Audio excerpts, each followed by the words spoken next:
everything in purple is for my mother's care.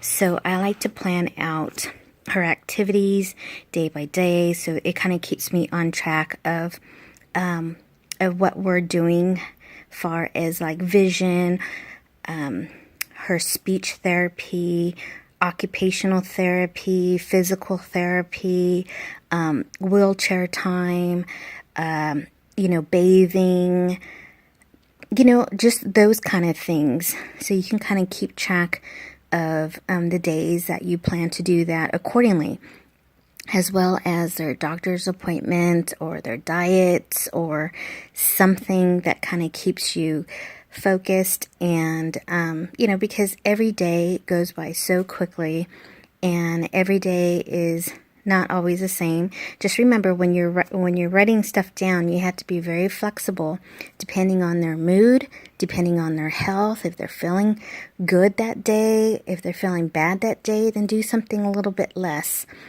for them. You also have to think about their entertainment for that day. I don't think any of us would want to just be laying there staring at blank walls all the time. So I try to mix it up for her, like with YouTube or TV or a movie, or we turn off the TV and we do audiobooks. That's a wonderful thing. Or I would schedule visits. Family or friends would come over for a visit. I would do puzzles with her.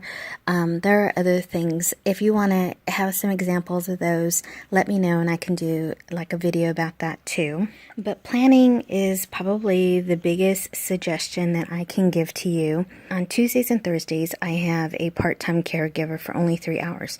So I have her from 11 to 2 p.m. on Tuesday and 11 a.m. to 2 p.m. on Thursday. That's it. That's all we can afford. To pay for a caregiver, unfortunately, is not covered by Medicare and it's not covered by insurance, so it's completely out of pocket. And for here in the Bay Area, for a caregiving service, it's $25 to $30 per hour with a 3-hour minimum. So that's why I only have her for 3 hours, and it's at $25 an hour. So that's $75 a day. So during that $25 an hour, I am running around like a mad woman trying to get everything done. So time is very critical for those 3 hours. So you figure the first 15 minutes is to basically give all your instructions to her, tell her where you're going, blah, blah, blah, blah, and then you're out the door.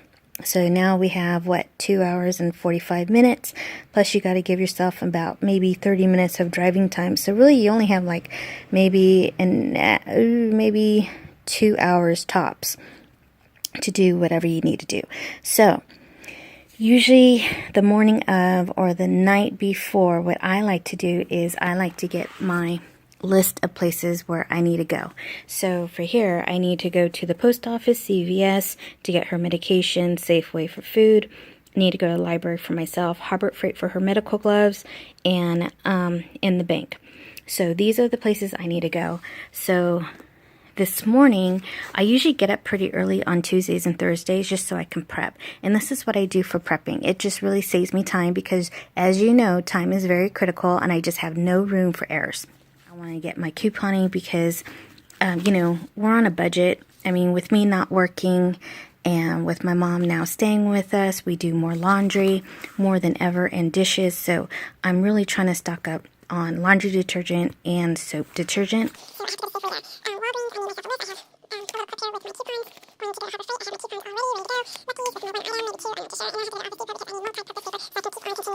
Now, this is what I mean by prepping. So I am all good.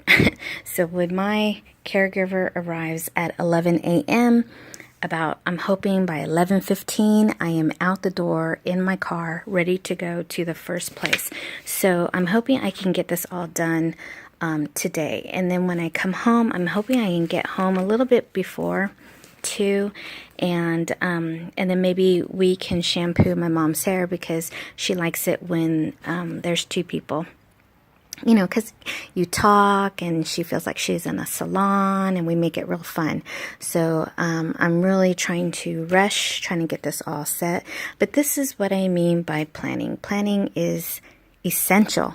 It's essential in caregiving, I feel. If you have other ways, of course, you know, you can keep track on your phone. I have another wall calendar that I keep up with so that my husband can see that at any time. Same thing with the caregiver. She can just open that calendar that's hanging up on our wall, and she knows exactly what's coming up for this month. But this is basically for me, just to keep track of what I need to do on a daily basis. It just really helps me out. It keeps me organized and it keeps me on time for the most part. My biggest advice to you is to take it day by day. Don't plan 2 weeks, 3 weeks, whatever, for your everyday. You're just going to drive yourself nuts because every day can change completely. You don't want to get flustered. You don't want to get frustrated. You don't want to get panicked or anything like that. But something that has helped me for being my mom's caregiver is to actually be organized and have a planner. I highly suggest you having a weekly planner. You can print some from the internet for free. You can get a dry erase board. You can get that at Dollar Tree. Anything that can help you organize your caregiving is going to really benefit not just only you, but it's going to benefit your survivor as well in their care. So what I have done is I had purchased my planner. I went over this a couple of times in different videos. You can check that out. I'll link that below.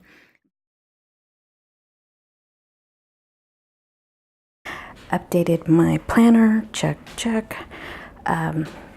Went over the medical binder again briefly with my husband. This is something I've always had. I did a video about this if you want to check that out. But in here it has all of her medical event history that's important for anyone who is going to see my mom. It has all her vital history, her list of medications, her routine, her power of attorney, health directive. Everything is in here. Our address in case someone needs to call 911, emergency contacts, everything is in here. The caregiver and my husband and our neighbors all know where this is at. It's always available. That's next to her, but it's definitely something that I'm going to keep on the counter for everyone. And then let me show you what I was working late last night. That right there is Wednesday, Thursday, and Friday. So that is all her schedules, like her meal schedule, her activity schedule, even down to her which channel she'd like to watch in the evening with her shows, so that the caregiver and my husband totally know what to do every hour on the hour, just so that I can keep her routine consistent. So I did have to hire my caregiver. Thank God she didn't have anything going on Thursday, so I got to hire her for 10 hours to help us out, and she was totally available and able. So she really likes my mom, so she was a lifesaver on that. And then she also is going to come back on Friday to be with my mom until I get home from the airport, so that works out perfect. So yeah. A lot of planning has to take place for this, you know, and I have my itinerary up. I have phone numbers for them to contact me at. Yeah, and then here is my meal plan for the week. I made everything kind of simple. I did all of my grocery shopping. Meal plan totally works perfect.